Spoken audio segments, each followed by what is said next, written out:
Ok, bonjour à toutes et à tous, et bienvenue à cette deuxième partie de notre cours sur les émotions, stress et ressources psychologiques. Et c'est vraiment un plaisir de vous voir ici aussi nombreuses et nombreux, malgré l'absence de contrôle d'assiduité. J'espère que vous êtes ici sur la motivation intrinsèque, sur la passion pour l'apprentissage.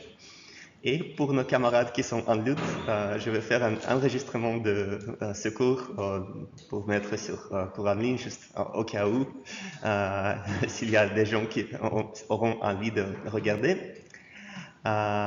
Donc, dans la deuxième partie de notre cours, on va parler un petit peu à propos des ressources psychologiques, c'est-à-dire des bonnes choses.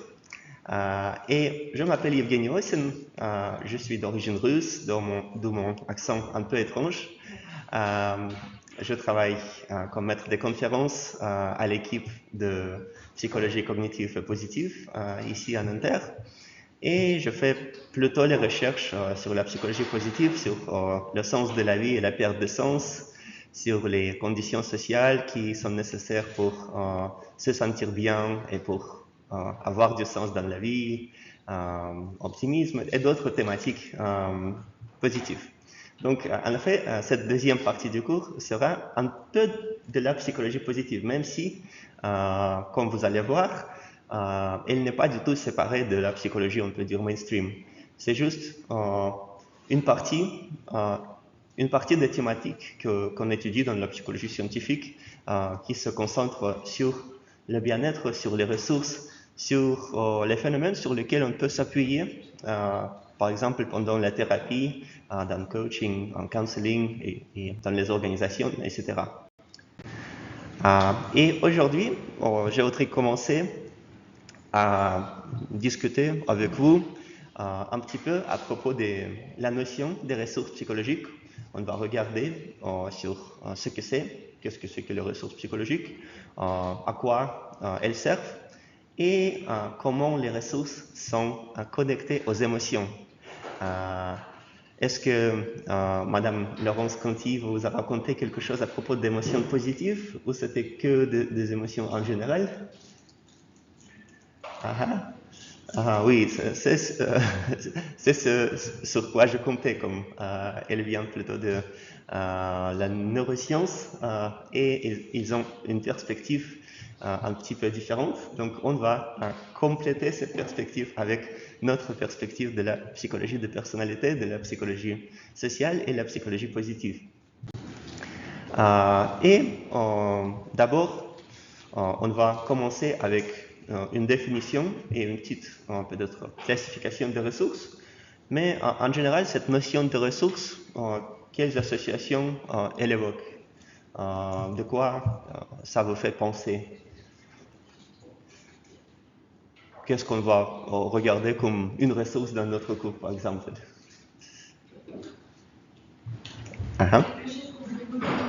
Pardon? Quelque chose qu'on peut mobiliser. Et ça pourrait être quoi s'il s'agit de ressources psychologiques? Peut-être que vous avez rencontré dans d'autres cours quelque chose. L'attention, évidemment. Par les ressources psychologiques. Mais c'est un processus qui, évidemment, est utile pour nous.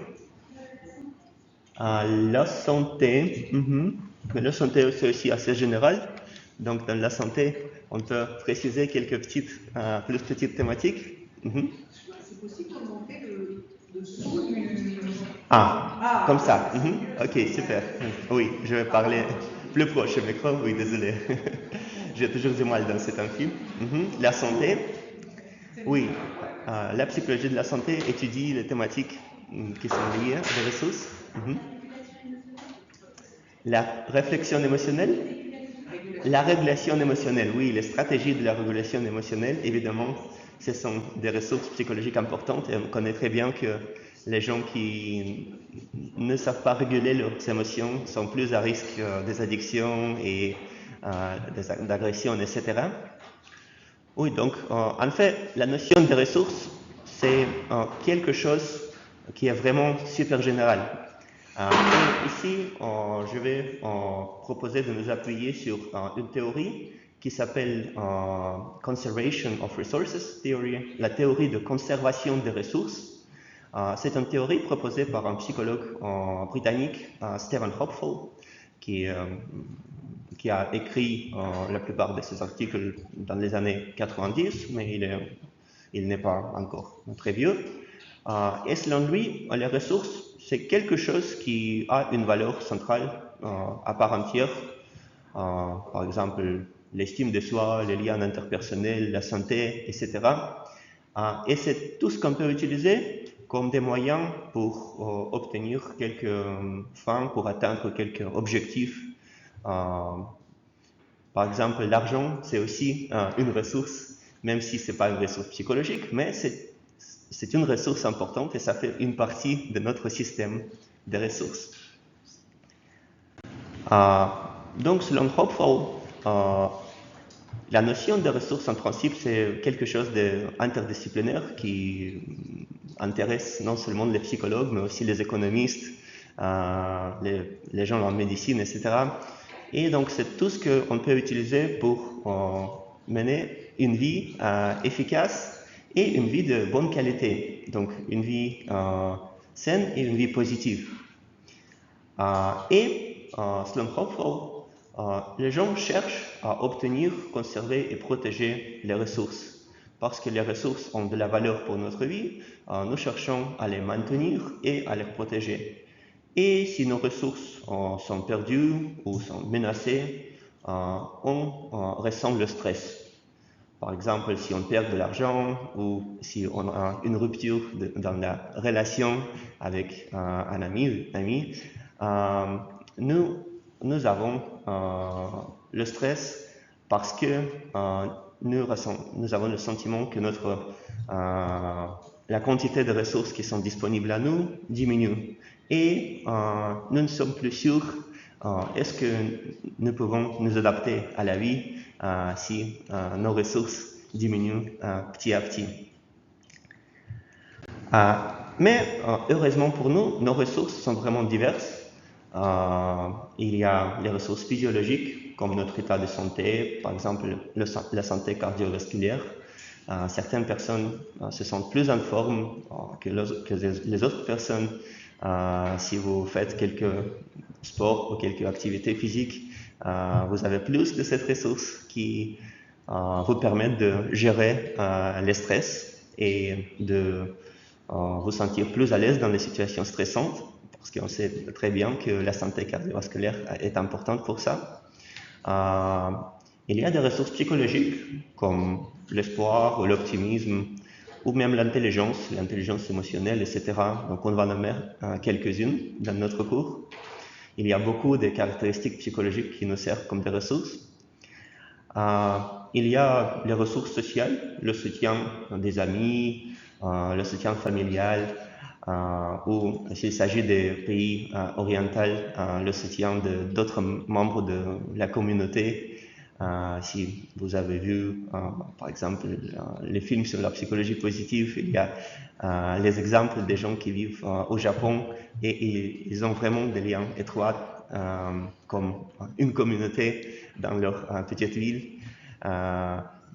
Ils ont tous les fêtes ensemble, ils élèvent les enfants ensemble et ils sont même enterrés dans le même endroit, dans un tombeau commun, parce que comme ça, ils partagent cette vie communautaire et c'est vraiment aussi une ressource importante qui soutient.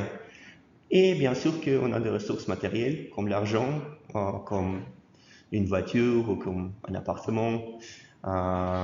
Les choses matérielles qui n'apportent pas de bonheur, mais qui rendent notre vie peut-être un peu plus facile.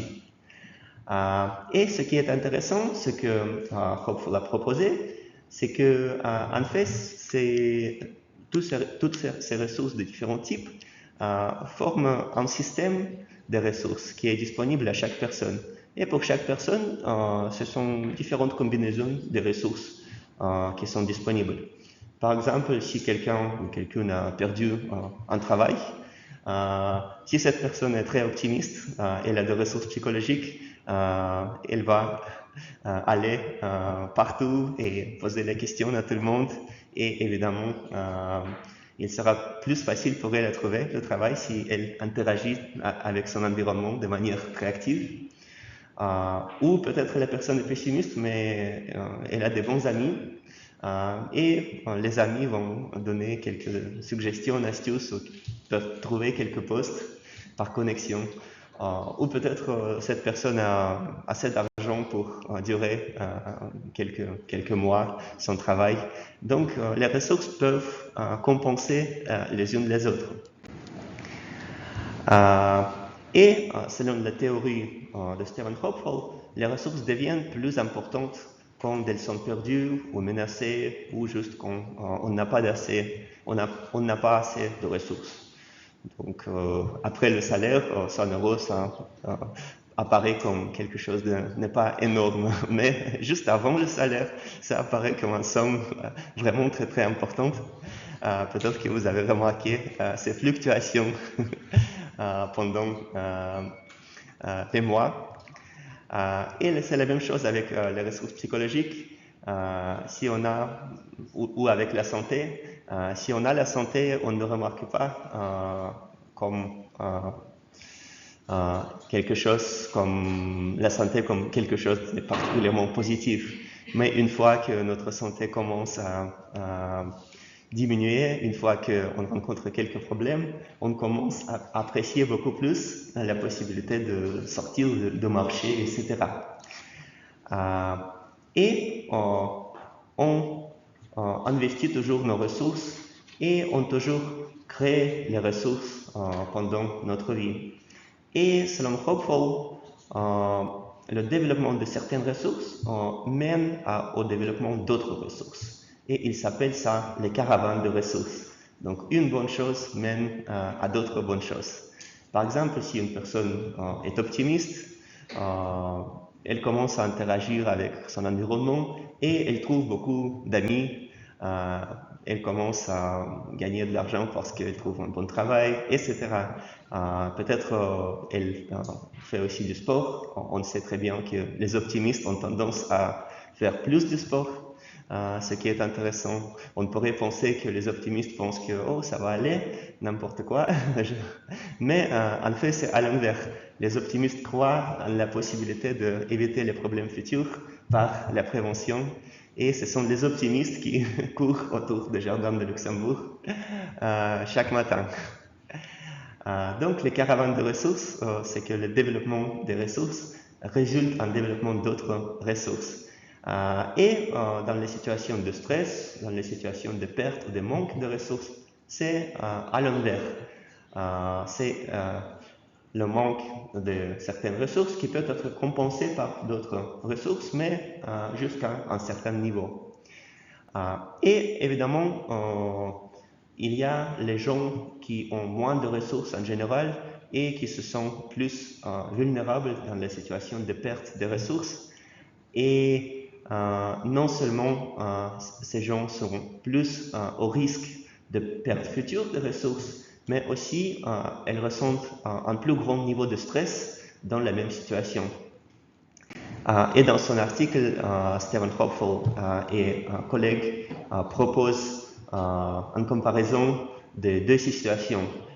Imaginons-nous qu'il y a une mère qui est seule, qui travaille à 2 postes et que quelqu'un a volé son argent et qu'elle a été blessée.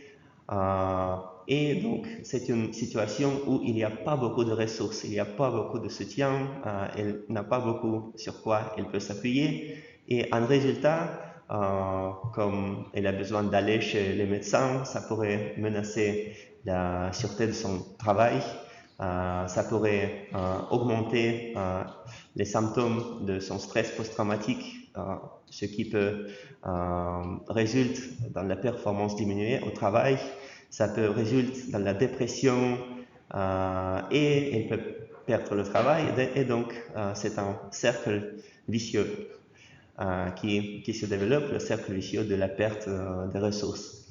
Mais dans la situation où les ressources sont disponibles, dans la situation où nous avons beaucoup de ressources, par exemple, il y a aussi une mère, mais elle est mariée, elle travaille à temps partiel, et si elle perd quelque argent et si elle est blessée, mais quand même, il est beaucoup plus facile pour elle aller au médecin, à planifier les rendez-vous médicaux.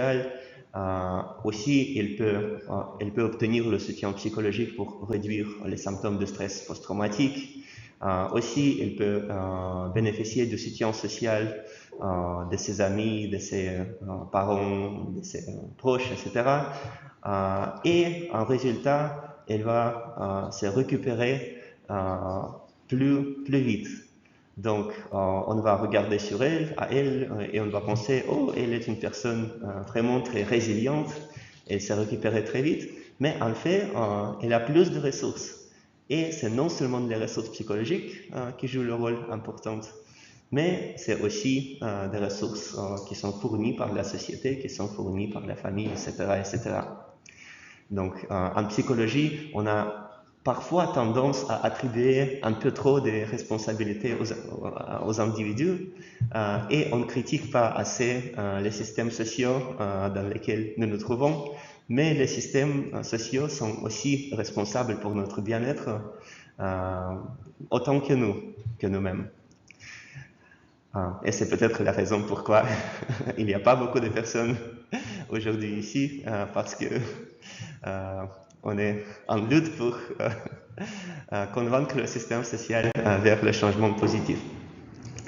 Mais ici, on va parler plutôt à des ressources psychologiques, non seulement peut-être pas parce que les ressources psychologiques jouent le rôle définitif, mais parce que les ressources psychologiques, c'est quelque chose que nous pouvons gérer, que nous pouvons aider à développer, que nous pouvons influencer par nos interventions psychologiques, par le coaching, par notre accompagnement. Et si on regarde sur les ressources psychologiques, on peut identifier ou classer les ressources cognitives qui servent à la résolution des problèmes. C'est l'intelligence, intelligence verbale, numérique, émotionnelle, etc. Et on peut développer notre intelligence avec l'entraînement, avec l'activité. Et d'autre côté, il y a des ressources personnelles, les caractéristiques individuelles qui permettent aux gens à utiliser leurs capacités et talents de manière plus optimale. Parce que pour être une personne créative, pour contribuer quelque chose au monde, il ne suffit pas d'avoir des ressources cognitives, il ne suffit pas d'avoir du talent, mais aussi on a besoin de quelques audacité, quelques bravoure pour pouvoir proposer quelque chose au monde. Et si on regarde sur les personnes qui sont reconnues, comme par exemple Picasso, on connaît très bien que c'était non seulement les personnes qui avaient du talent, mais c'était aussi les personnes qui avaient ce courage, on peut dire le courage existentiel pour pouvoir proposer quelque chose au monde.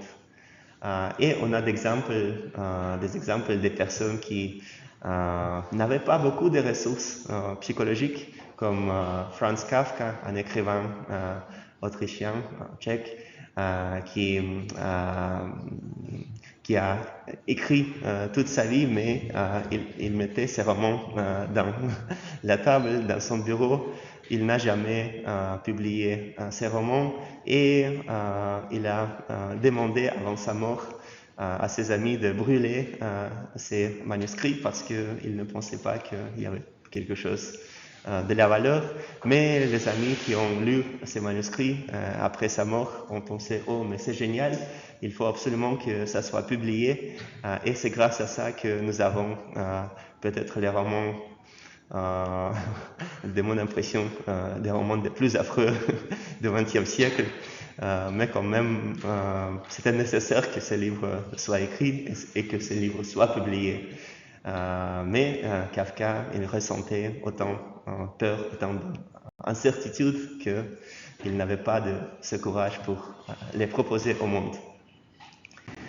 Donc, les ressources personnelles, ce sont quelques différences individuelles, mais qui sont universelles, qui sont utiles non seulement dans une situation particulière, comme par exemple l'oreille musicale ou le sens du rythme, mais qui sont universelles comme le courage ou comme l'optimisme, etc. Et ce sont les caractéristiques qui ne sont pas seulement des traits, mais qui ne sont pas aussi d'état. C'est quelque chose entre les deux.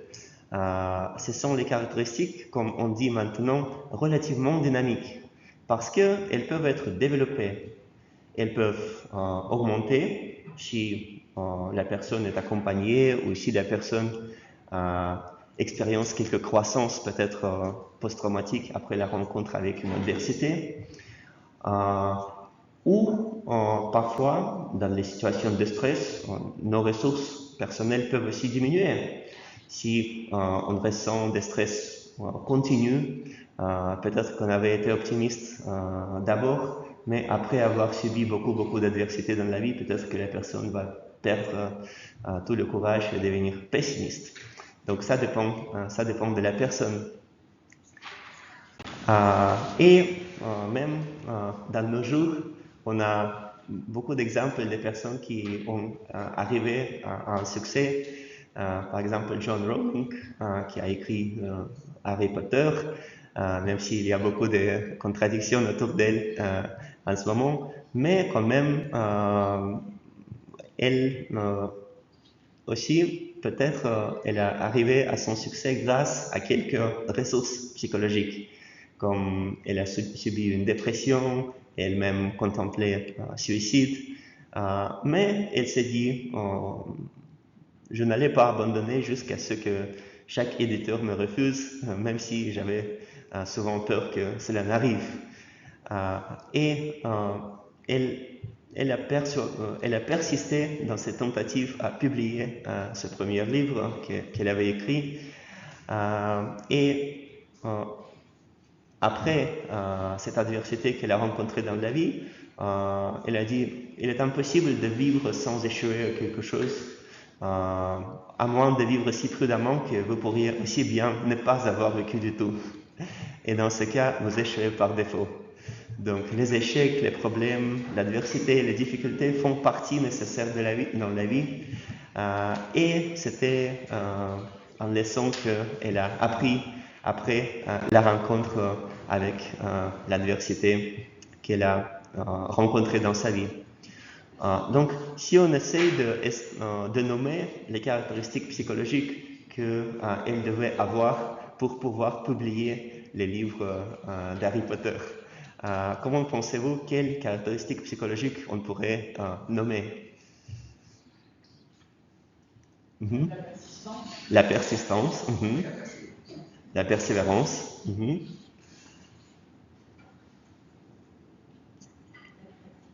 la créativité, La combativité. La combativité, oui, l'esprit de combat. La conscience. La confiance en soi ou dans le monde ou les deux. La conscience pour la valeur de son travail et que quelqu'un va le reconnaître. Donc à la fois confiance en soi et confiance dans la valeur de son travail et la confiance que le monde peut apprécier son travail comme bon. L'acceptation. L'acceptation de quoi? De l'échec. L'acceptation de l'échec. Oui, et c'est aussi une attitude, une caractéristique cognitive qui est vraiment utile. D'autres suggestions? Donc, on peut nommer facilement une vingtaine de caractéristiques différentes et ces caractéristiques sont vraiment décrites dans des théories de la psychologie et de la psychologie positive. Ici, j'ai nommé quelques-unes. Il n'y a pas de liste exhaustive des ressources psychologiques. On peut peut-être nommer une centaine de constructions mais j'ai mis quelques exemples juste pour vous donner une idée à quoi ça ressemble. Donc, il y a quelques ressources qu'on associe plutôt avec la motivation. Certaines personnes ont plus d'énergie, ont plus de vitalité, ont plus de motivation intrinsèque. Donc, il y a les gens qui sont extravertis et qui se réveillent le matin et ils sont pleins d'énergie et par défaut, la vie est belle. Tandis que pour nous, les gens introvertis, il faut boire quelques tasses de café avant que la vie n'apparaisse comme jouable. D'autre côté, on a des processus cognitifs ou les attitudes, les processus de pensée, et ce sont les idées et les points de vue concernant le monde et concernant soi-même. Par exemple, l'optimisme, la croyance que le monde est un bon endroit en général, ou le sentiment d'efficacité personnelle, c'est la croyance en soi, la croyance en ses capacités à s'adapter aux problèmes, à résoudre les difficultés dans la vie, etc. Ou les stratégies d'autorégulation dans les situations de choix ou d'incertitude. Une personne va souffrir et dans la situation de choix incertaine va ressentir beaucoup de stress. L'autre personne peut-être a une stratégie très simple, mais jeter une pièce d'argent pour faire la décision. Et c'est une stratégie qui, même si elle est très simple et elle n'est pas optimale dans beaucoup de situations, mais c'est une stratégie qui relève beaucoup de stress quand même, beaucoup de stress de choix. Et dans certaines situations, c'est une stratégie qui peut être adaptive. Et les stratégies d'adaptation dans les situations de stress, certaines personnes utilisent des stratégies très simples comme boire du vin ou juste essayer d'oublier le problème. Mais si la personne possède un répertoire vaste de stratégies, comme écouter la musique, tourner aux amis, je ne sais pas, engager dans l'activité physique ou la pratique de pleine conscience, cette personne dispose de plus de ressources pour pouvoir adapter à des situations de plus grande incertitude ou de plus grand stress. Et c'est en ce moment que c'est un bon moment pour tourner un petit peu à des fonctions des ressources psychologiques et des ressources personnelles. Mais si vous avez des questions ou des pensées, n'hésitez pas à lever la main parce que parfois je suis dans le flow et je peux vous perdre un petit peu.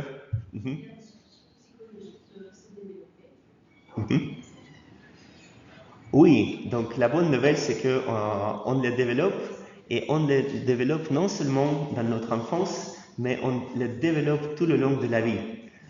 Il y a les théories du développement adulte qui expliquent comment la personnalité grandit, en fait, qui essayent de décrire le processus de la croissance personnelle. Et ce sont non seulement des théories de Abraham Maslow, par exemple, de l'actualisation de soi, ou de maturité de Allport, mais aussi les théories de développement cognitif de Piaget et les théories plus modernes qu'on va peut-être regarder dans notre cours un peu plus tard, qui essayent d'expliquer la croissance personnelle. Et cette croissance, on sait qu'elle est facilitée par l'éducation et elle est facilitée par la psychothérapie. Et elle est facilitée peut-être par des pratiques spirituelles, par des pratiques de connaissance de soi, si la personne essaye de comprendre soi et le monde. Donc si la personne est ouverte aux expériences nouvelles et fait un petit effort et est intéressée par le changement. Donc la bonne nouvelle, c'est qu'on peut toujours développer, on peut toujours grandir. Et si on essaye de réduire toute la complexité des fonctions des ressources personnelles, peut-être à 2 ou 3, on peut nommer les deux. On peut nommer l'autorégulation, qui résulte en attente des objectifs, et l'adaptation au stress, qui résulte dans la résilience, dans la capacité de rebondir ou récupérer plus vite des situations stressantes. Et juste pour nous donner quelques exemples, on peut tourner à ces fonctions. Donc, la première fonction, c'est l'autorégulation. Est-ce que vous avez rencontré cette notion quelque part dans d'autres cours? Peut-être vous vous rappelez un tout petit peu le cours sur la mémoire et l'apprentissage, où on avait la théorie d'autorégulation d'apprentissage. Et ça, c'était le modèle de Zimmermann. Mais les modèles de l'autorégulation sont toujours plus ou moins les mêmes. Il y a toujours un cycle. Un cycle quand la personne anticipe quelque chose ou planifie quelque chose, puis la personne fait quelque chose, et puis la personne regarde et évalue quelque chose. Juste comme dans toute l'activité humaine, il y a toujours ces trois phases. Donc, ce n'est pas une découverte psychologique énorme, c'est tout à fait intuitif que le processus d'autorégulation est toujours cyclique. Donc, on planifie, on fait, et puis on évalue et on apprend à partir de nos expériences. Et si ces trois phases se déroulent de manière efficace, on peut dire que notre autorégulation est efficace et qu'il y a quelques ressources qui nous aident à atteindre nos objectifs. Mais si on a quelques problèmes avec la planification ou avec l'exécution de nos plans ou avec l'évaluation, qu'est-ce qu'il y a qui peut qui peuvent constituer des obstacles psychologiques pour nous dans l'atteinte de nos objectifs? Comment pensez-vous?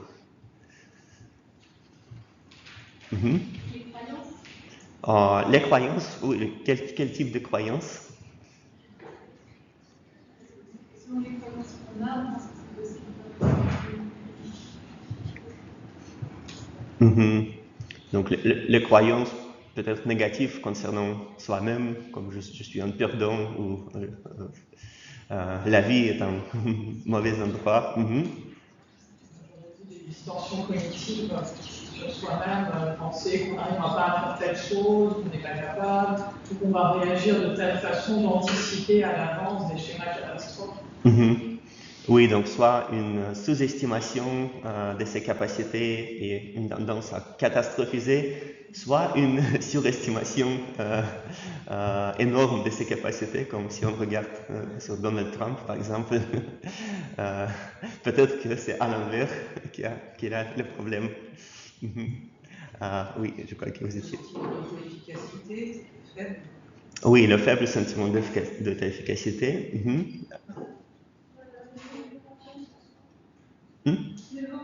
Le manque de confiance en soi, oui, mais on tourne partout autour. La difficulté à trouver des moyens,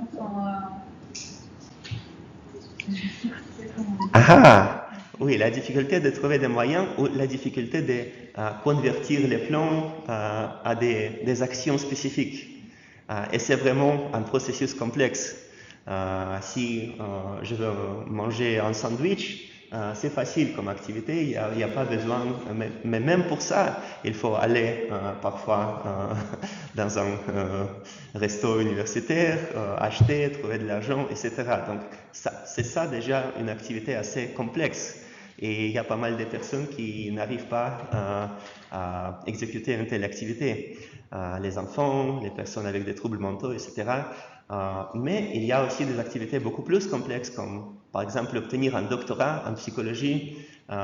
C'est une activité que personne ne sait pas qu'est-ce que doit apparaître comme votre doctorat, et vous-même ne le savez pas, et la personne qui vous encadre peut-être ne sait pas encore. Donc c'est quelque chose qui développe. Il y a beaucoup d'incertitudes, et il y a beaucoup d'étapes, et il y a beaucoup de problèmes qu'on peut rencontrer dans le processus. Il y a beaucoup de flexibilité qui est nécessaire de changer nos plans, d'adapter à des difficultés imprévues, etc. Et évidemment, nous, comme les psychologues, nous avons tendance à attribuer toute la responsabilité à la personne, mais quand même, moi, j'ai étudié la psychologie et la psychothérapie existentielle, et j'ai la vision que aussi beaucoup de difficultés sont dues au monde dans lequel nous vivons, parce que l'avenir est incertain.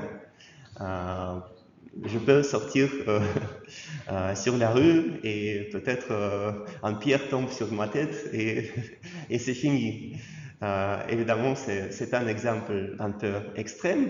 De nos jours, la vie est devenue beaucoup plus prévisible et beaucoup plus sûre qu'elle n'était pas il y a 50 ans ou 100 ans, où les gens mouraient très facilement des maladies infectieuses, etc.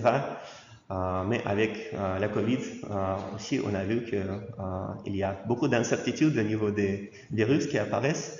Donc, c'est bien normal d'avoir la peur existentielle, c'est-à-dire la peur qui est associée avec l'incertitude de la vie, avec le sentiment d'absence du contrôle, avec l'absurdité de la vie, parce que la vie, du point de vue objectif, il n'y a pas de sens, il n'y a pas de réponse à la question qui suis-je comme personne? À quoi sert ma vie? Comme disait la reine Marie dans ses poèmes. Donc, cette réponse dans les sociétés traditionnelles, c'était donné par la tradition, la communauté, oui, mais dans les sociétés occidentales, à l'ouest, c'est à nous de trouver ces réponses, c'est à nous de trouver nos valeurs, de trouver le sens de la vie. Et ça crée aussi le stress, les obstacles, ça peut mener à une dépression très facilement. Et évidemment, la doute en soi, l'absence de confiance dans ses capacités, donc la rumination, la procrastination. Donc, on peut nommer une centaine de processus psychologiques qui peuvent résulter dans les difficultés qui rendent notre vie plus difficile. Et donc, l'autre régulation efficace, elle dépend en fait de nos ressources psychologiques et elle dépend de notre vision du monde, on peut dire. Parce que nos actions, elles ne sont pas la fonction immédiate de ce que nous rencontrons dans la vie. On rencontre la même chose, mais on réagit de manière complètement différente. Et pourquoi on réagit dans une manière complètement différente? Parce que chaque personne vit un peu dans son monde. Pour une personne, le monde, c'est un combat où il faut toujours être en compétition avec les autres pour les ressources. Pour une autre personne, le monde, c'est un endroit comme un endroit pour les jeux, où on rencontre les gens intéressants, on échange, on partage, etc. Donc ces différentes visions du monde sont maintenant étudiées par les psychologues, ce qui s'appelle Primal World Beliefs, les croyances primaires concernant le monde, ce qui a été aussi étudié par Erikson comme la confiance de base, etc. Mais donc, ma réponse à ce que la vie m'apporte et mon évaluation de ce que la vie m'apporte dépend de ma vision du monde et de ma vision de soi et d'autres personnes. Donc, c'est ça qui constitue nos ressources psychologiques. Et cette vision du monde, elle n'est pas facile à changer et on peut même observer ça chez les chiens. Moi, j'ai le chien blanc, très fluffy, Lucifer, un petit Spitz, mais il est un chien réfugié d'Ukraine. Et le jour où il était né, sa maison a été bombardée par les Russes. Donc, c'est un chien qui est super gentil, mais pour qui le monde, par défaut, c'est un endroit un peu dangereux. Et quand il rencontre une personne nouvelle, ou un autre chien, ou il rencontre une grande voiture ou quelque chose, quelques sons, quelques bruits, il a tendance à avoir peur. Et c'est le résultat de stress qu'il a subi. Et chez les êtres humains aussi, on peut observer le stress post-traumatique ou les conséquences de quelques adversités qu'on a vécues qui peut mener à une croissance ou qui peut mener à un trauma. Donc, chez différentes personnes, ça peut évoluer de manière complètement différente, en changeant notre vision du monde, en changeant notre vision de soi, etc.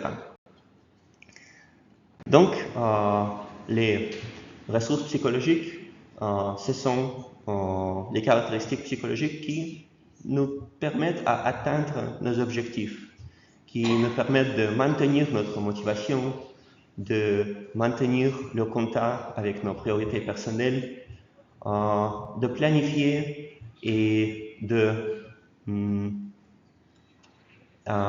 tolérer l'écartement entre l'idéal et le réel. Une de mes doctorantes qui a fait son doctorat il y a 2 ans, elle a étudié la tendance à rêver. Est-ce qu'il y a une différence entre les gens qui rêvent comme ils rêvaient quand ils étaient des enfants et les gens qui pensent que c'est inutile de rêver? Et on découvre que les gens qui rêvent ont beaucoup plus d'indicateurs de fonctionnement positif de la santé psychologique, tandis que les gens qui ont peur de rêver parce que l'écart entre le rêve et la vie est trop grand, ou qui pensent que c'est inutile de rêver parce que c'est inutile, ces gens-là ont beaucoup moins de bien-être psychologique et des indicateurs de bon fonctionnement motivationnel, d'autorégulation, etc. etc. Et on a besoin évidemment de la persistance, de l'attention concentrée pour éviter les distractions, donc c'est aussi une ressource psychologique, mais en même temps de la flexibilité pour pouvoir changer son cours d'action, n'être pas trop rigide dans nos plans. Et on a besoin de la capacité de s'instruire, intégrer les résultats de son activité dans son image de soi et dans son image de la réalité. Donc si vous avez fait quelque chose et c'est quelque chose de bien, c'est bon d'arrêter pour un moment et de juste regarder sur votre travail, profiter, se réjouir, se dire « Oh, c'est vraiment bon, participer avec les collègues, les amis, féliciter ses succès ». Donc ça permet d'avoir cet apprentissage positif qui contribue au sentiment d'efficacité personnelle, à la confiance en soi, etc. Et les échecs, on a besoin pour apprendre à faire mieux la prochaine fois. Comme disait John Rowling, la vie est difficile et compliquée, et la vie est toujours au-delà du contrôle total de quiconque. Il y a toujours une partie de la vie que nous ne pouvons pas contrôler. Et si nous avons l'humilité d'accepter ça, ça nous permet de survivre à les vicissitudes de la vie. Donc, c'est aussi une vision comme une ressource psychologique. Dans la diapositive précédente, il y avait pas bien compris la relation entre les images et les explications que vous avez partie. Est-ce que, avant la décision, il faut se motiver, c'est le lien avec les technologies? Oui, donc en principe, je ne peux pas revenir en arrière comme j'ai mis l'enregistrement. Je crois que ça va se passer si je redémarre. Mais en principe, il y a beaucoup de modèles d'autorégulation. Il y a un modèle de Zimmermann avec 3 phases. Il y a d'autres modèles avec 4 phases. La phase où on trouve nos objectifs, la phase où on fait nos plans, la phase où on passe du plan à l'activité dirigée par l'intention et la phase d'évaluation à la fin. Mais c'est toujours le même archétype, la même approche cyclique et c'est le modèle de Rubicon. L'année dernière, j'ai raconté à propos de ce modèle, mais cette année, je crois qu'il n'y a pas besoin d'aller tant en détail. Je vais plutôt le présenter dans l'autre cours, Motivation et apprentissage, où je commence aussi la semaine prochaine avec L3. Donc, si vous participez dans ces 2 cours, il n'y aura pas de chevauchement, mais probablement, il n'y a pas beaucoup de personnes qui prennent les 2. Mais en tout cas, si vous vous intéressez, je peux toujours participer et partager l'information et l'accès sur cours en ligne. Donc, c'était la première fonction de nos ressources psychologiques, la capacité d'atteindre nos objectifs. Et puis, dans nos séances suivantes, on va regarder sur les processus spécifiques et les variables spécifiques qui nous permettent d'atteindre nos objectifs de manière plus efficace. La deuxième fonction de ressources psychologiques, c'est la gestion de stress. Est-ce que vous avez rencontré un peu la notion de stress dans notre cours? Mais je crois que les collègues normalement présentent le stress aussi du point de vue plus neuroscientifique, le cortisol, le gland pituitaire, etc. Mais est-ce que vous avez vu la théorie psychologique du stress, comme la théorie de Lazarus? Ok. L'année dernière en psychologie avec Madame Gay. Ah oui, avec Madame Gay. Psychologie de la santé. Oui, super. Donc je vais présenter un petit peu ce modèle qui complémente les modèles neuroscientifiques du stress. Ce n'est pas quelque chose qui est alternatif, mais l'être humain existe à plusieurs niveaux. Il y a un niveau neuronal, où on a des neurones. Il y a un niveau, on peut dire, psychologique, où on peut aussi séparer les niveaux de la psychologie cognitive, personnelle et sociale. Et il y a un niveau socio-culturel. Et si on pose la personne, mais pourquoi est-ce qu'on tombe amoureux, par exemple? Et les gens qui travaillent dans les neurosciences vont vous donner une réponse, mais parce qu'il y a certaines hormones qui sont sécrétées et donc on peut faire une injection et la personne va tomber amoureuse plus facilement, ou on peut stimuler une certaine zone dans notre cerveau.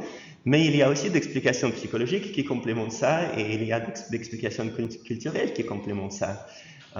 Si on a lu les romans romantiques, on a peut-être tendance à tomber amoureux plus facilement. Donc, tous ces niveaux sont importants. Et au niveau psychologique, le stress, c'est une relation entre la personne et l'environnement. Donc, on continue la définition classique de stress proposée par Hans Selye. Mais ces 2 psychologues, Richard Lazarus et Susan Folkman, expliquent le stress en termes de ressources. Le stress, c'est le dépassement de nos ressources qui mettent en danger notre bien-être. Donc, en principe, le stress n'est pas terrible. Et même, le stress est nécessaire. Si on n'a pas de stress, si on n'a pas de défis, selon Lazarus, nous ressentons la nuit, la vie n'est pas intéressante.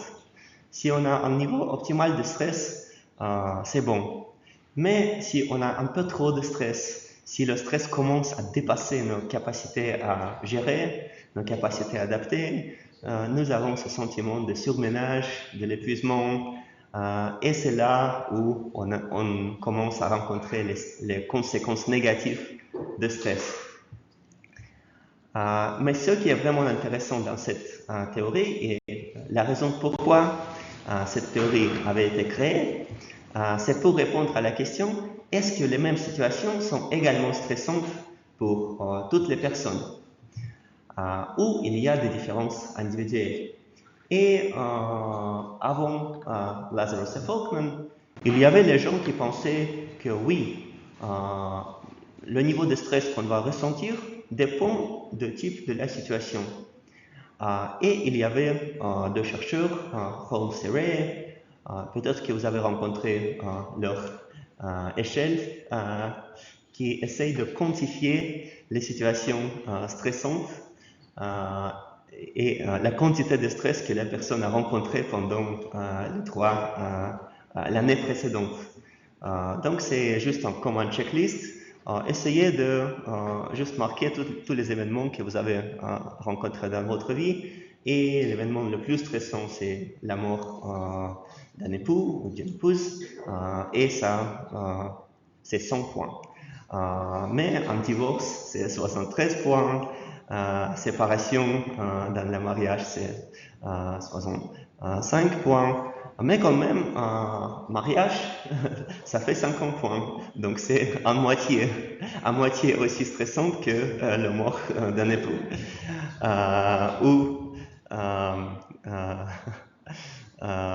Si la personne obtient un nouveau membre de famille, par exemple un enfant, c'est 39 points, donc c'est aussi pas mal. Et selon Holmes et Ray, chaque événement, soit positif, soit négatif, c'est un changement dans la vie et c'est un changement qui nécessite l'adaptation. Et selon la quantité de ce changement que la personne a rencontré, cette personne est plus ou moins au risque de maladie. Donc selon Holmes et Ray, si on a rencontré, si le nombre de points qu'on accumule pendant l'année précédente dépasse 300, notre risque de maladie augmente, je ne me rappelle exactement, mais par quelque chose comme 50%, donc par un pourcentage assez important. Mais c'est la mauvaise nouvelle. si vous êtes très stressé, comme moi, la bonne nouvelle pour nous, les personnes stressées, pas du tout. Le niveau de stress psychologique qu'on va ressentir et le niveau de stress physiologique qu'on va rencontrer sera différent chez différentes personnes. Et ces différences sont expliquées par le traitement cognitif de la situation stressante. Et c'est pour cette raison que Lazarus et Folkman ont créé leur modèle et ce modèle est supporté par l'évidence scientifique. Leur modèle s'appelle le modèle cognitif transactionnel du stress et d'adaptation au stress. Pourquoi le modèle cognitif? Parce que dans ce modèle, il y a les étapes de l'évaluation cognitive. Il y a une évaluation primaire, une évaluation secondaire, en anglais primary appraisal et secondary appraisal. Et pourquoi transactionnel? Parce que on fait quelque chose, on essaye d'adapter à la situation stressante et on regarde sur le résultat et ça change notre appréciation de la situation. Donc il y a le boucle de retour de résultats d'adaptation à l'évaluation de la situation. Donc on continue à adapter et on regarde si on est efficace ou pas. Et donc, est-ce que vous connaissez les deux phases d'évaluation cognitive à partir d'autres cours, ou il est mieux de rappeler un petit peu? Il est mieux peut-être de rappeler un petit peu. Donc, en fait, ce modèle est structurée en séquences. La première étape, c'est la situation. Donc, ce sont les facteurs stressants. Les facteurs stressants qui peuvent être situationnels, par exemple, si la personne est virée de son travail, ou s'il y a une révolution sur la rue, ou les facteurs de stress peuvent être aussi personnels, si la personne a une tendance à l'anxiété, ou si la personne boit un peu trop de café, comme moi, ça c'est un facteur personnel de stress. Et ce sont les choses où on peut avoir du contrôle ou peut-être on n'a pas de contrôle. Si vous avez un peu trop d'adrénaline dans votre système ou un peu trop de cortisol, peut-être c'est pas facile à réduire. Mais puis, il y a le traitement cognitif de la situation stressante. Et c'est là où on peut vraiment changer les choses. C'est le traitement cognitif qui détermine les conséquences de la situation pour notre vie et pour notre bien-être psychologique. Et ce traitement cognitif a 2 étapes. Ces 2 étapes ont été étudiées par Richard Lazarus dans 2 expériences qui sont un peu dures, on peut dire. Je crois que c'était conduit avant le moment où les comités éthiques ont devenu obligatoires partout, les comités éthiques de recherche. Dans la première expérience, il a étudié l'évaluation primaire d'une situation. Et il a montré aux étudiants une vidéo des procédures chirurgicales rituelles sur les organes génitaux masculins pendant la puberté. Mais c'était chez les aborigènes australiens. Donc c'était comme la circoncision, quelque chose comme ça. Et c'était les rites de passage dans cette culture. Et la vidéo était toujours la même dans tous les groupes.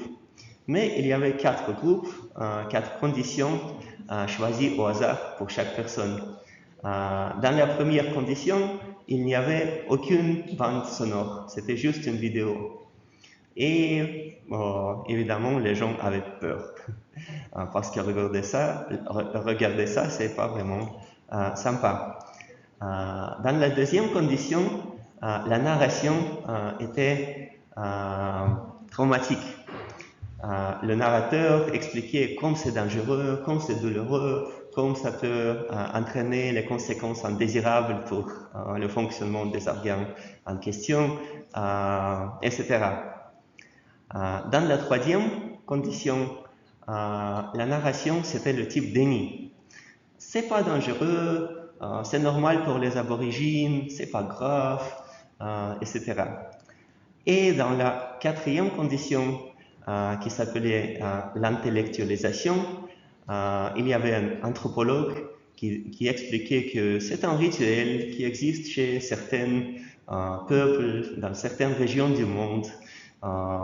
Voici ce rituel qui est très exotique, mais qui n'a rien à voir avec notre culture, heureusement peut-être. Donc quelque chose comme ça. Donc c'est quelque chose qui a lieu dans un pays éloigné. Et comme les variables dépendantes, Lazarus mesurait le niveau de stress psychologique, comme le niveau de cortisol, les caractéristiques, la fréquence cardiaque, etc.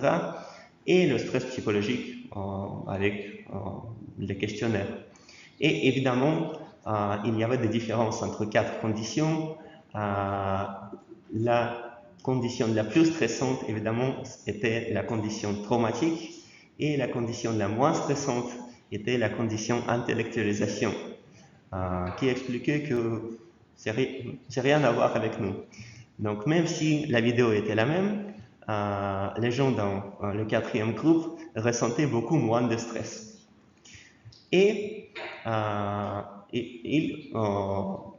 après avoir torturé les étudiants avec les vidéos aussi déplaisantes, il ne s'est pas arrêté avec ça. Il a continué pour étudier le traitement cognitif, et dans la deuxième série de ses expériences, il a montré aux étudiants une série d'accidents dans une scierie. Comme par exemple, une personne coupe un doigt avec un scie électrique, ou je ne sais pas, à pétrole. Donc, c'est encore pire. Et c'était une vraie vidéo des accidents qui avait été créée pour, comme une vidéo des consignes de sécurité pour les travailleurs de la Syrie. Et aussi, il y avait 3 conditions de la narration. Dans la première condition, c'était la condition neutre. Vous allez voir quelques accidents dans la Syrie, regardez attentivement. Dans la deuxième condition, c'était le déni, qui expliquait « Oh, regardez, ce sont les scènes d'accidents recréées par les acteurs.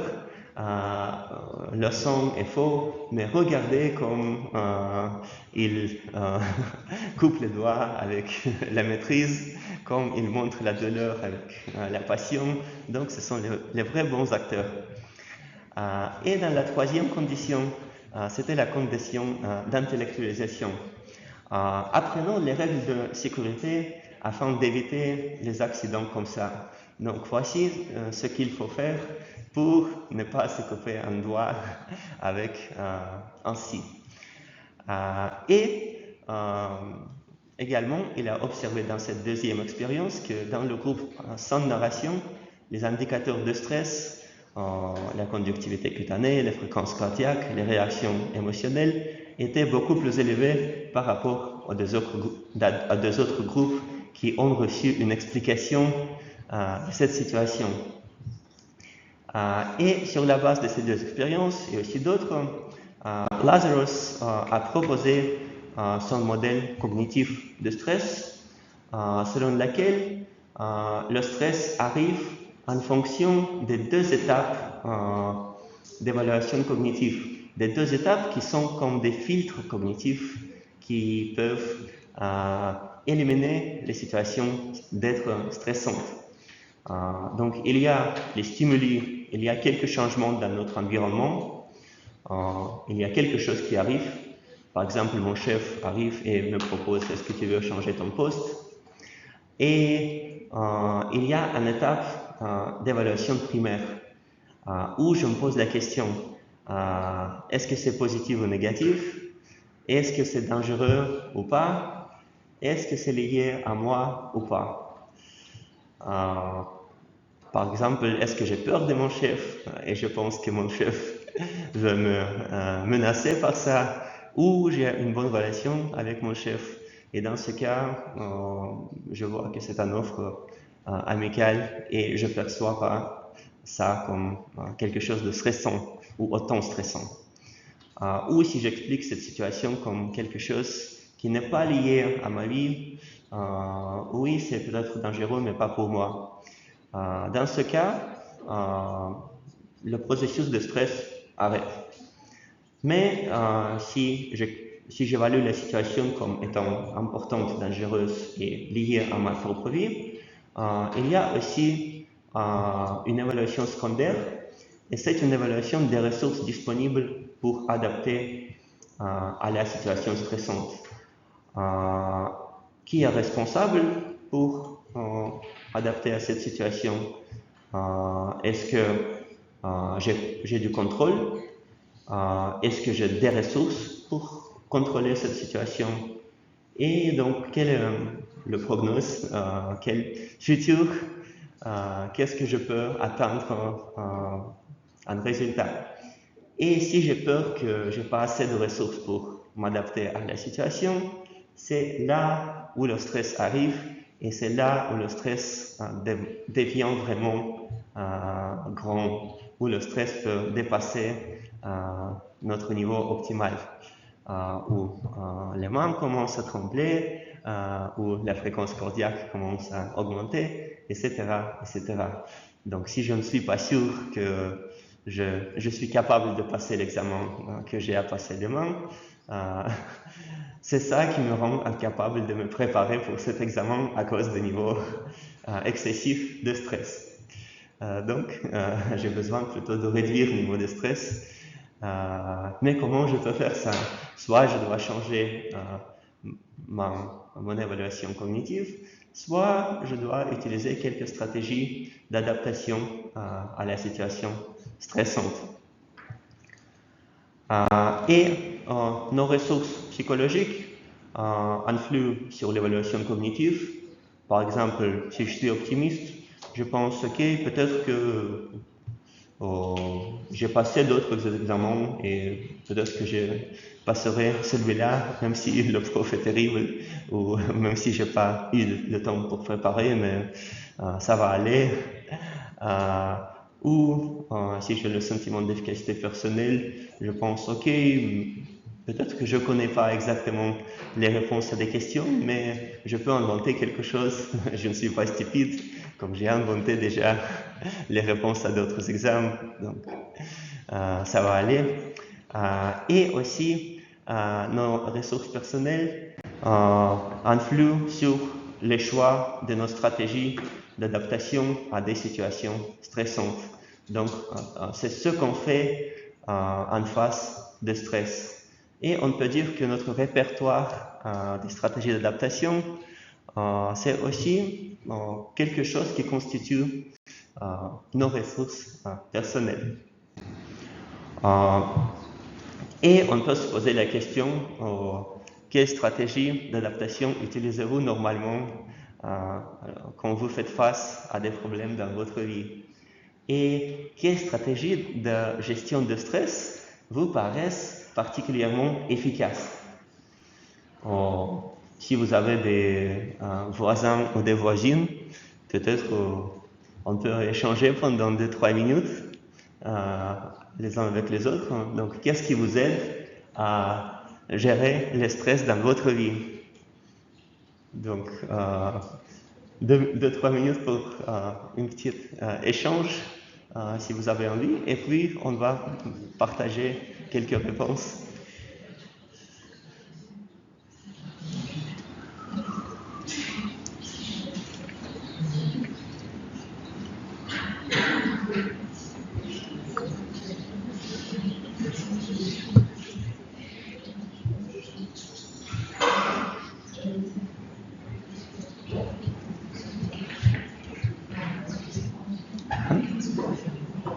Ah oui. Donc, si on retourne à nos stratégies d'adaptation au stress, quelle stratégie vous aide? Si vous avez quelques réponses spontanées à partager.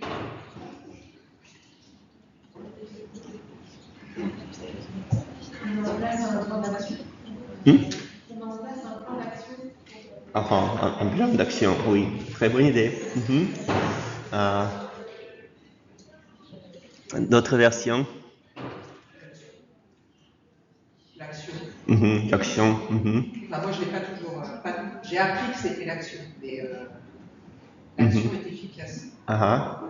Oui, donc bien sûr, dans la plupart des situations, l'action, c'est important, c'est efficace.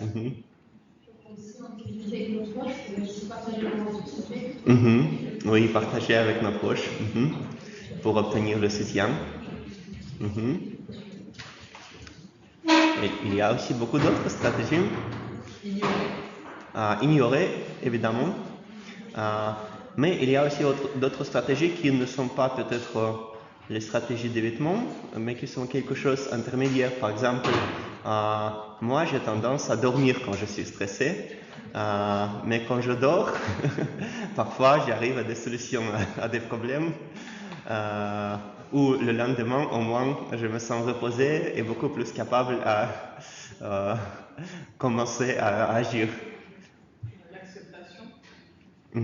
L'acceptation, oui. L'acceptation, c'est important. Parfois, c'est difficile. Oui, donc, il y a beaucoup de stratégies d'adaptation. c'est impossible d'aller lister. Une personne va peut-être nager dans la piscine, quelqu'un joue avec le chien ou le chien, ou le chien ou le chat, etc., etc. Donc chaque personne a ses propres stratégies. Si on essaye de classer un petit peu les stratégies d'adaptation, cette classification proposée par Lazarus et Folkman en fait les classes en deux catégories. Les stratégies centrées sur le problème et les stratégies centrées sur les émotions. Et la différence est très très simple. Les stratégies centrées sur le problème, ce sont les stratégies qui essayent d'identifier les sources de stress et agir pour éliminer les sources de stress. Par exemple, si le chef arrive et me propose de changer un poste, je vais me renseigner qu'est-ce qu'il y a dans ce nouveau poste, etc., avant de faire la décision. Donc ici, on peut faire quelque chose pour réduire son stress et pour réduire l'incertitude. Ou si vous avez un examen, vous pouvez planifier et vous pouvez agir pour vous préparer. Donc, ces stratégies centrées sur le problème sont vraiment utiles dans les situations où le stress objectivement est contrôlable, ou au moins contrôlable en partie. Mais bien sûr qu'il y a les situations où le stress est complètement incontrôlable. S'il y a, je ne sais pas, la perte d'un proche ou quelque chose comme ça, si la situation stressante, si l'événement stressant est déjà passé, il n'y a pas de danger immédiat. Dans ce cas, les stratégies centrées sur le problème peut-être ne sont pas très efficaces parce qu'on ne peut rien faire. Et dans ce cas, on a besoin plutôt d'utiliser les stratégies centrées sur les émotions. Et les stratégies centrées sur les émotions, elles ne modifient pas le problème, mais elles essayent de changer les émotions que ce problème nous suscite pour moins souffrir. Et ce sont les stratégies qui sont utiles soit dans les situations incontrôlables où il faut juste accepter, il faut avoir le traitement émotionnel et continuer à vivre, soit parfois ces stratégies sont utiles quand les émotions sont trop fortes et il faut se désengager pour un certain temps de la situation stressante afin de réengager avec elle un peu plus tard quand les émotions diminuent un tout petit peu.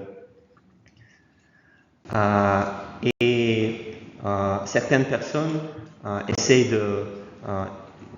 d'identifier les stratégies d'évitement parce que parmi les stratégies centrées sur les émotions, il y a non seulement les stratégies comme expression des émotions ou recherche de soutien émotionnel quand on partage ses sentiments avec les amis, mais il y a aussi distraction ou consommation d'alcool. Mais est-ce que ce sont les stratégies d'évitement ou ce sont les stratégies qui sont utiles pour se désengager du problème et pour réengager? Certaines personnes jouent les jeux vidéo pour gérer le stress et pour se reposer un petit peu et pour revenir aux examens. Donc, ces stratégies d'évitement sont non productives, sauf si ce sont les seules stratégies que la personne utilise. Et selon Folkman et Lazarus, il n'y a pas de stratégie d'adaptation productive ou non productive. Le résultat d'adaptation sera différent en fonction de la personne, en fonction de la situation, des circonstances et en fonction des résultats d'adaptation. Donc, on ne peut pas dire qu'il y a les stratégies fonctionnelles ou dysfonctionnelles. Toutes les stratégies sont plus ou moins utiles en fonction de la situation et en fonction de la manière dans laquelle la personne utilise ces stratégies.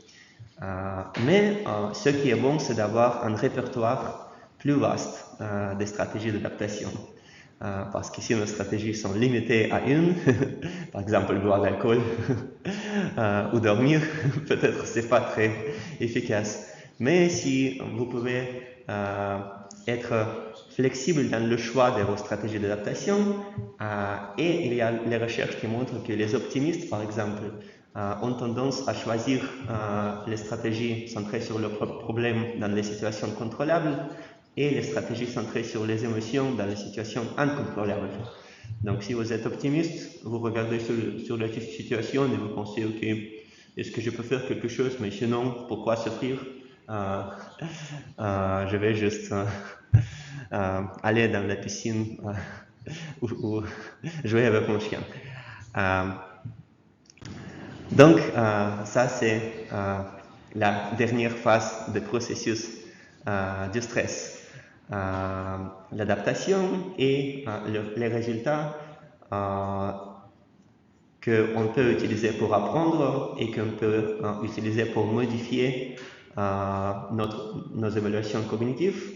Par exemple, apprendre à partir de ces échecs ou capitaliser sur ces succès pour identifier ce qui s'est bien passé pour pouvoir reproduire cette situation dans le futur. Il y a aussi certaines personnes qui utilisent ces retours et d'autres personnes qui ne les utilisent pas. Et on va voir les théories qui nous expliquent pourquoi il faut vraiment utiliser ces retours, parce que c'est vraiment très utile pour nous. Donc, cette fonction des ressources personnelles, la gestion de stress, si la personne a des ressources personnelles plus élevées, cette personne va ressentir moins de stress dans la même situation. Cette personne va percevoir cette situation comme moins catastrophique et cette personne va estimer aussi ses ressources de manière plus optimiste, comme étant plus propice à une adaptation. Et cette personne va utiliser les stratégies d'adaptation plus actives ou plus flexibles. Et cette personne va utiliser les résultats de son adaptation pour apprendre. Donc, même les échecs, même des problèmes sont nécessaires et sont importants. Et à partir des histoires de la vie de beaucoup de gens très bien connus, aussi nous connaissons que pour être résilient, il leur a fallu de vivre pas mal d'adversité. Par exemple, John Rowling raconte très ouvertement de sa dépression et il dit « Je n'ai jamais eu honte d'avoir été déprimé, mais pourquoi d'y avoir honte? J'ai traversé une période très difficile et je suis fier d'en être sorti. » Et il dit ce qu'on observe aussi dans beaucoup des études sur les gens qui ressortent des problèmes psychologiques, le fait de savoir que vous êtes sorti, plus sage et plus fort, des reverses, signifie que vous êtes à jamais en sécurité dans votre capacité à survivre. Et c'est la philosophie aussi qu'on retrouve parfois chez les gens qui ont survécu les situations difficiles, comme les camps de concentration, etc.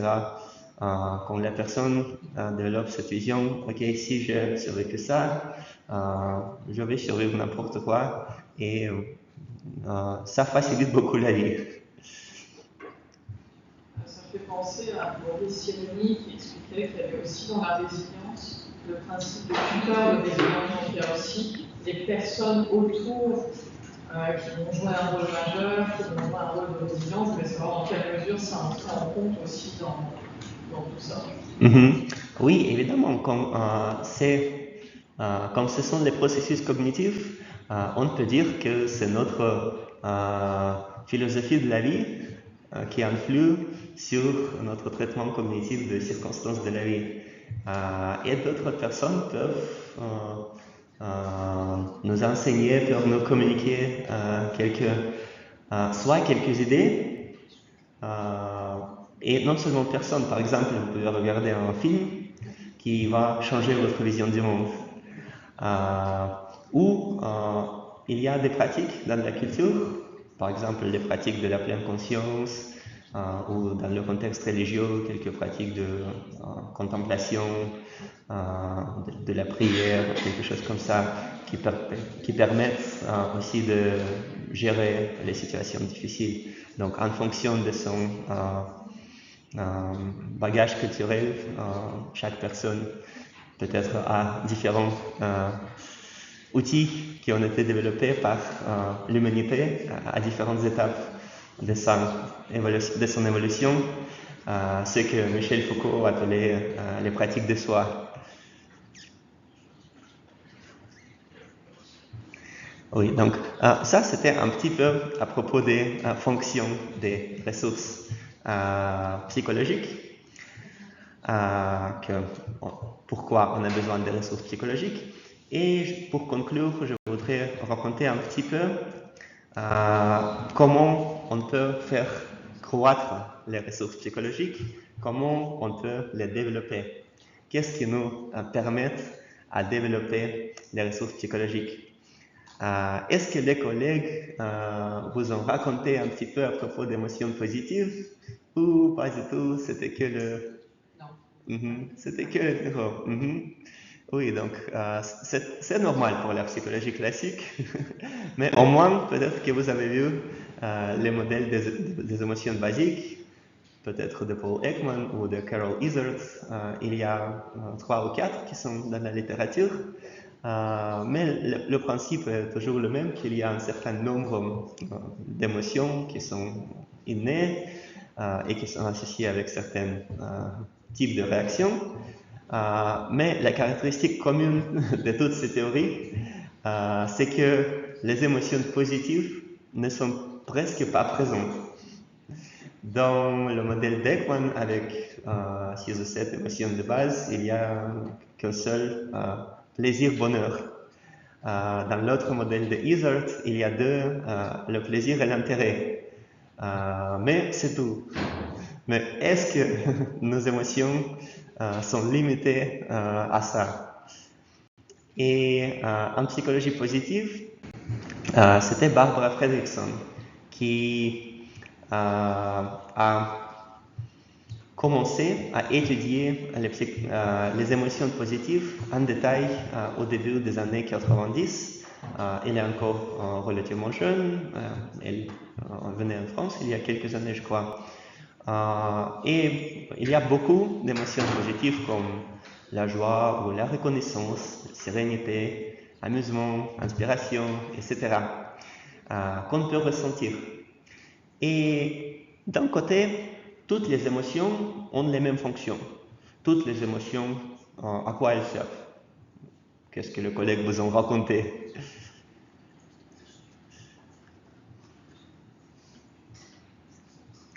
La communication. La communication, tout à fait. Et c'est la fonction également des émotions négatives et positives. Je les montre sur le visage et tout le monde reconnaît immédiatement comment je me sens. Il n'y a pas besoin de parler. Est-ce qu'il y a d'autres fonctions? La prise de décision, oui, donc la régulation des processus cognitifs. Et on sait très bien que les émotions jouent le rôle important dans la régulation des processus cognitifs. On pense que la pensée est complètement rationnelle et détachée des émotions, mais ce n'est pas le cas avec les êtres humains. C'est vrai pour les ordinateurs, mais pas pour nous. En fait, les émotions guident notre cognition et servent comme les signaux quand nous cherchons les solutions à des problèmes.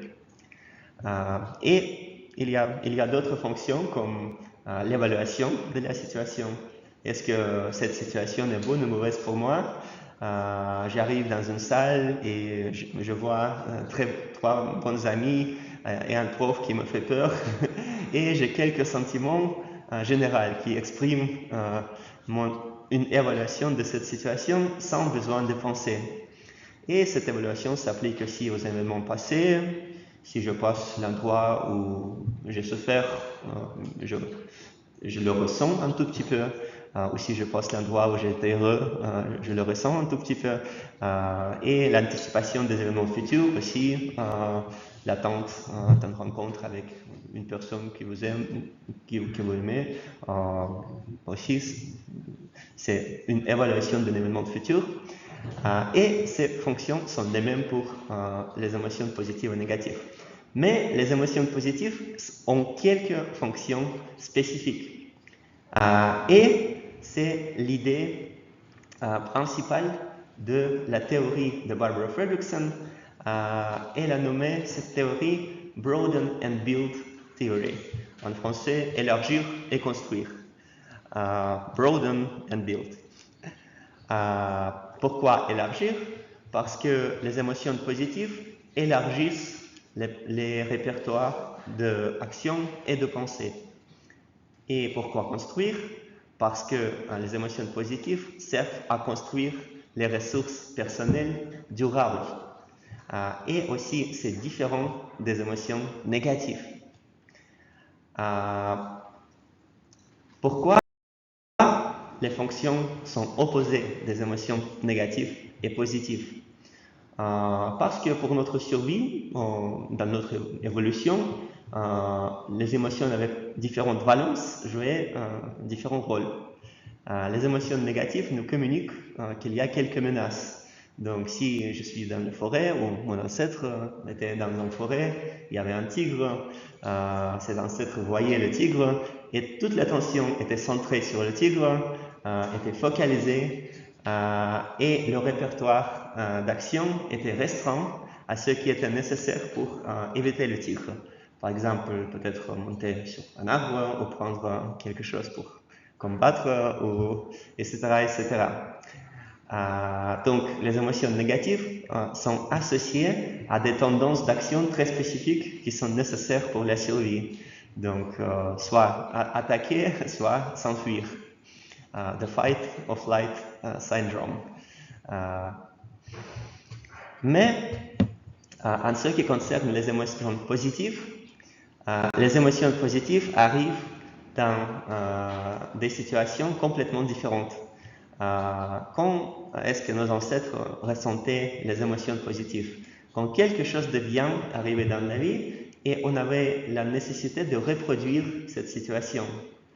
Par exemple, on a trouvé quelques endroits où les fruits étaient vraiment bons et je mange, je profite, mais j'ai besoin aussi de mémoriser cet arbre sur lequel j'ai trouvé ces fruits pour pouvoir reproduire cette situation ou apprendre où cet arbre se trouve, qu'est-ce qu'il y a autour, etc. etc. Donc, les émotions positives, au lieu de restreindre, elles élargissent le champ d'attention et les actions. Et différentes émotions positives élargissent dans peut-être différentes manières. Si on ressent la joie, ça nous donne envie de jouer, de pousser les limites, d'être créatif, de faire les blagues, etc. Si on ressent le contentement, c'est plus passif, on a bien mangé et on a envie juste de profiter de cette situation. L'amour nous invite à partager, à explorer avec les autres, peut-être être au meilleur de nous-mêmes. Et l'intérêt nous invite à pousser les limites, explorer quelque chose qui est peut-être un peu dangereux, mais quelque chose de nouveau. Donc, il y a toujours quelques élargissements. Et c'était l'hypothèse de Barbara Fredrickson.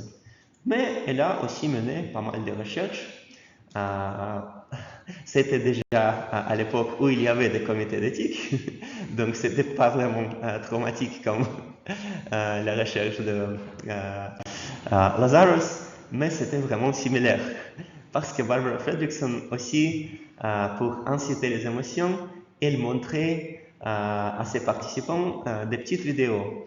des petites vidéos qui avaient été pré-testées pour évoquer certaines émotions. Par exemple, il y avait une vidéo avec des petits pingouins qui jouaient et qui plongeaient dans l'eau et ça provoquait l'amusement. Il y avait une autre vidéo de la nature, très tranquille, qui provoquait le sentiment de contentement, relaxation, etc. Il y avait une vidéo neutre avec quelques bâtons qui se remuaient, donc quelque chose d'absolument ennuyeux. Et il y avait deux vidéos qui évoquaient les émotions négatives.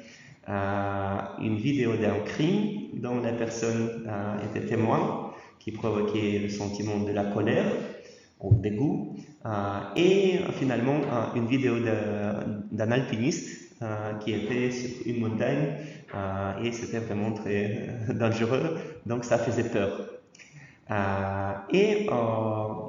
Barbara Fredrickson proposait à chaque personne, elle a assigné une personne à regarder par hasard une des vidéos, et puis elle a regardé sur les conséquences de ces états émotionnels induits par les vidéos, sur les processus cognitifs, sur le comportement, etc.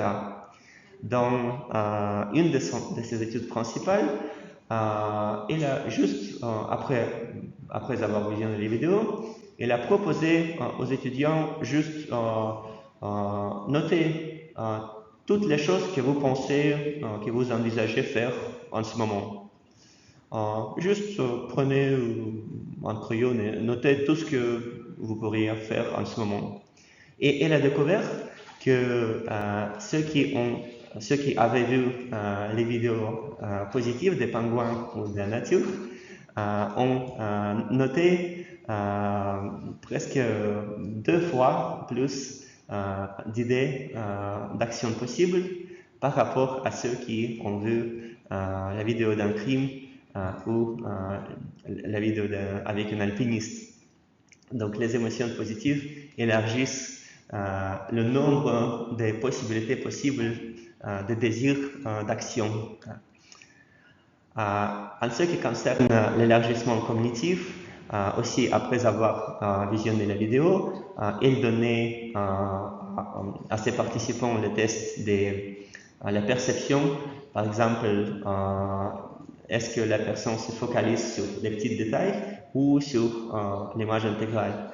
Et elle a observé qu'après avoir vu les vidéos positives, la personne va se concentrer plutôt sur une grande image, ce qui correspond à l'élargissement du champ d'attention. Donc, après avoir visionné une vidéo positive, la personne va dire « Ok, ici je vois un grand triangle ». Et après une vidéo négative, on va dire « Ok, je vois peut-être 7 petits rectangles et 3 triangles », quelque chose comme ça. Et aussi, les émotions positives ont été associées avec plus de créativité verbale, plus de créativité visuelle. Donc, ça facilitait vraiment la créativité. Donc, ça c'est très important pour les entreprises où il faut inventer quelque chose. C'est pour cette raison, dans les entreprises comme Google, il y a toujours les endroits où on peut jouer, manger, passer bien le temps parce que ça crée les émotions positives pour les gens qui travaillent. Parce que la créativité, c'est la base de leur productivité. Et même au niveau de les connexions sociales, il y a cet élargissement. Par exemple, dans la psychologie sociale, il y a un phénomène qui avait été très connu, que nous sommes plus facilement capables de distinguer les visages des gens qui proviennent de notre propre ethnicité par rapport à des gens qui proviennent d'une autre partie du monde. Donc, par exemple, je ne sais pas si je suis russe, j'ai le sentiment que les gens chinois sont un peu plus similaires que les Russes. Et vice-versa, pour une personne chinoise, je suis exactement le même comme mes amis. Mais Barbara Fredrickson a découvert que si on est induit avec les émotions positives, ce biais a tendance à disparaître. Et nous pouvons également distinguer les visages des gens de toutes les ethnicités. Au moins, elle a testé avec les étudiants américains, et, caucasiens et afro-américains. Mais je ne sais pas si cette étude a été répliquée, mais c'est vraiment un bon résultat qui suggère que cet élargissement d'attention peut-être a des conséquences pour les liens sociaux qui sont plus facilement créés et développés. Et en ce qui concerne l'hypothèse de la construction, les émotions positives créent la motivation pour les actions positives. Donc, par exemple, si vous ressentez la joie, ça vous donne l'envie de jouer. Et si vous commencez à jouer à quelques jeux physiques, vous développez votre coordination, vous développez les ressources physiques. Ou si vous ressentez l'intérêt, vous commencez à vous intéresser à quelques thématiques et ça vous permet de développer vos connaissances, apprendre quelque chose de nouveau. Ou si vous ressentez l'amour ou l'amitié, la proximité, ça vous permet de créer de nouveaux liens interpersonnels. Et la même chose avec les ressources psychologiques. Si quelque chose de bien arrive dans la vie, on a le sentiment que la vie probablement est bonne, le monde est un bon endroit et ça nous donne la confiance pour l'avenir. Et ce qui est intéressant, c'est que les émotions positives ont des effets même au niveau des ressources physiques. Il y a eu pas mal de recherches qui ont montré que les émotions positives ont des conséquences beaucoup plus positives pour les marqueurs d'inflammation. Les émotions négatives résultent en marqueurs d'inflammation augmentés pendant une période plus prolongée, tandis que les émotions positives réduisent l'inflammation, ce qui a les conséquences pour la santé. Et les émotions positives annulent les effets néfastes et négatifs de stress. Ça, c'était aussi une des études de Barbara Fredrickson. Elle a mené les étudiants dans un labo, un par un, et à chaque étudiant, elle a dit « Ok, vous avez maintenant 10 minutes et après 10 minutes, vous allez donner un discours en face de vos pairs dans une amphi. » Et ça faisait vraiment peur. Et la personne était connectée à des indicateurs de la fréquence cardiaque, etc. Mais pendant les 10 minutes, la personne regardait une vidéo sur un écran qui était dans un labo et Barbara Fredrickson a découvert que les gens qui ont visionné les vidéos positives ont pris moins de temps pour revenir à leur fréquence cardiaque normale par rapport aux gens qui ont vu les vidéos négatives. Donc, si on ressent le stress, si on commence à souffrir des conséquences physiologiques du stress, peut-être on peut essayer de trouver quelques sources d'émotions positives. Donc, si vous avez une personne qui nous irrite souvent, comme une personne qui fait des blagues aux funérailles, peut-être c'est quelque chose qui va aider à tout le monde de mieux survivre cette situation. Et il y avait pas mal de recherches longitudinales des émotions positives, quelques recherches avec le sourire de Duchenne. Probablement vous connaissez le sourire de Duchenne. C'est un type de sourire découvert par un physiologue français, Guillaume Duchenne, dans le 19e siècle. Malheureusement, il le faisait avec les patients mentaux, mais c'est un vrai sourire. C'est le sourire où on a des petites rides autour des yeux, parce que les muscles autour des yeux sont activés. Et si la personne ne sourit qu'avec la bouche, c'est un faux sourire. Et il y a beaucoup de recherches qui montrent que les gens sont capables de distinguer les vrais sourires et les faux sourires. Un de mes collègues a même comparé les photos des prêtres catholiques qui a été condamné pour la violence avec les enfants et des prêtres qui avaient été envoyés en remplacement. Et il a trouvé qu'en fait, il y avait des différences significatives au niveau des sourires du Duchenne. Les prêtres qui ont été envoyés à leur place avaient beaucoup plus souvent le sourire du Duchenne. Donc, c'est vraiment un indicateur que la personne sourit pour de vrai. Et donc, si je regarde sur un livre sur la psychologie positive et je tourne et il y a une personne américaine qui fait comme ça, je n'achète pas. Donc, dans les études longitudinales, dans une étude, Keltner et Bonan ont fait les vidéos des gens après le deuil. Les participants juste parlaient à leur perte et ils ont observé que ceux qui ont montré le sourire de Duchenne avaient tendance à récupérer plus vite et à revenir à la vie normale plus vite par rapport aux gens qui montraient plutôt les émotions négatives. Et il y avait aussi une étude des annuaires. Les annuaires sont les albums publiés par les écoles américaines quand la personne est en train de finir l'école secondaire. Il y a les photos de toutes les personnes.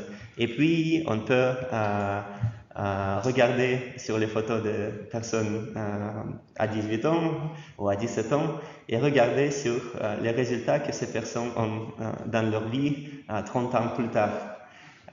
Et les études montrent que ceux qui avaient un sourire de Duchenne pendant leur année jeune avaient plus de succès dans leur carrière, plus de bien-être dans leur vie, meilleures relations interpersonnelles, etc. Donc, est-ce que c'est un effet causal des émotions positives ou de quelques dispositions personnelles qui sont à la base des émotions positives et des comportements positifs? On peut penser, mais c'est un effet vraiment intéressant. Et un exemple final, c'est une étude aussi une étude très intéressante où les chercheurs ont retrouvé les journaux que les nonnes avaient écrits quand elles avaient juste entré dans le couvent. Et leur âge moyen à l'époque était 22 ans. Et les chercheurs ont fait l'analyse de contenu quantitatif. Ils ont identifié les expressions des émotions positives. Et ils ont classé les participantes en 4 groupes en fonction de leur 25% avec chaque quantité des émotions positives. Et il y avait 180 nonnes et c'était presque 100 ans plus tard que les chercheurs ont découvert les journaux. Donc, ils ont pu regarder sur la longévité des nonnes. Et ils ont vu que, en fait, ceux qui avaient le plus d'émotions positives avaient une probabilité de presque 50% de vivre jusqu'à 95 ans, tandis que la moitié qui avait moins d'émotions positives dans leurs journaux dans la jeunesse avait la probabilité environ de 20%. Donc peut-être c'est à cause des effets positifs, des émotions positives sur la santé, ou peut-être c'est à cause des stratégies différentes d'adaptation au stress, ou peut-être c'est à cause de quelques ressources psychologiques que certains noms avaient et d'autres pas. On peut proposer ici beaucoup d'explications. Mais dans la psychologie positive, maintenant, il y a beaucoup d'évidence que, en fait, les émotions positives ont les effets causaux. Ont les effets causaux sur la performance au travail, nos revenus et nos succès, sur nos relations positives, le soutien social que nous recevons, sur notre bonheur dans les mariages, sur notre statut immunitaire et sur nos symptômes somatiques, sur le comportement prosocial, sur la créativité et d'autres résultats, aussi la moyenne à l'université probablement. Donc, si vous ressentez beaucoup d'émotions positives, c'est aussi bon pour l'apprentissage. Il y a des études qui montrent ça. Donc, les émotions positives, c'est quelque chose qu'on peut créer avec les activités positives, avec la gestion de notre attention. Et comme disait John Rowling, le bonheur peut être trouvé même dans les moments les plus sombres, si seulement on se souvient d'allumer la lumière. Si on se souvient qu'il y a quelque chose de plus dans la vie que cette situation qui me déprime, tant si on a quelques pratiques ou quelques processus psychologiques qui nous permettent de sortir hors du contexte de cette situation déprimante, on peut en fait réduire le niveau de stress. Et il y a beaucoup de pratiques comme ça, et on va apprendre quelques pratiques positives dans notre cours. Donc, un petit résumé de notre séance, c'est que la notion de ressources est très vaste, mais leur fonction, s'il s'agit de ressources psychologiques, c'est l'autorégulation et l'adaptation au stress. Et les émotions positives et les actions positives qui sont associées nous permettent à développer nos ressources. Probablement, ce n'est pas les émotions elles-mêmes, mais ce sont les actions positives que les émotions motivent. Parce que si on s'injecte quelques drogues et on a les émotions positives, mais est-ce que ça a des conséquences positives pour le futur? Pas sûr. Probablement pas. Mais si on fait quelque chose qui nous donne les émotions positives genuines, vraies, grâce à l'interaction avec le monde, avec les autres personnes, ça permet de construire de nouvelles ressources. Donc, la prochaine fois, on va aussi continuer d'explorer les ressources personnelles et on va regarder sur différents types de ressources. La prochaine fois, on va explorer nos forces personnelles. Ce sont nos vertus et nos talents que chaque personne a dans une certaine combinaison. Mais souvent, nous ne connaissons pas du tout de les avoir. Et on va apprendre comment les découvrir et les développer. J'ai mis sur cours en ligne quelques petits articles si vous vous intéressez à approfondir. Mais en principe, je mets toutes les informations dans le Mediapo qui sera nécessaire pour bien répondre au QCM. Donc, si vous n'avez pas du temps à lire quelque chose, ne vous inquiétez pas. Donc, il suffit de juste comprendre de quoi il s'agissait dans une telle ou telle théorie. Donc, c'est plutôt compréhension que détail qu'on a besoin. Et si vous vous intéressez dans la psychologie positive, il y a 2 livres d'Anthony Achillik et d'Elena Bonnivel que je peux recommander, qui sont liés à notre cours. Je crois que le livre d'Anthony Achillik peut être disponible dans notre bibliothèque, parce qu'Anthony a enseigné chez nous. Et pour conclure, je voudrais vous proposer pour cette semaine une petite pratique positive qui a été validée par les recherches randomisées. Et c'est une pratique de savoring, la pratique d'appréciation. Les instructions sont super simples. Pendant la journée, quand vous allez sur la rue ou vous mangez ou vous êtes avec quelqu'un, essayez de remarquer autant de choses positives autour de vous que possible. Par exemple, il y a des jolies fleurs, il y a le soleil sympa, j'aime cette musique. Et essayer de reconnaître chacune de ces choses dans votre esprit et essayer d'identifier qu'est-ce qui la rend agréable. Pourquoi ce macaron est aussi bon? Ou pourquoi j'aime bien parler avec cette personne? Et c'était montré que cette pratique améliore nos états émotionnels, améliore la quantité des émotions positives que nous ressentons. Parce que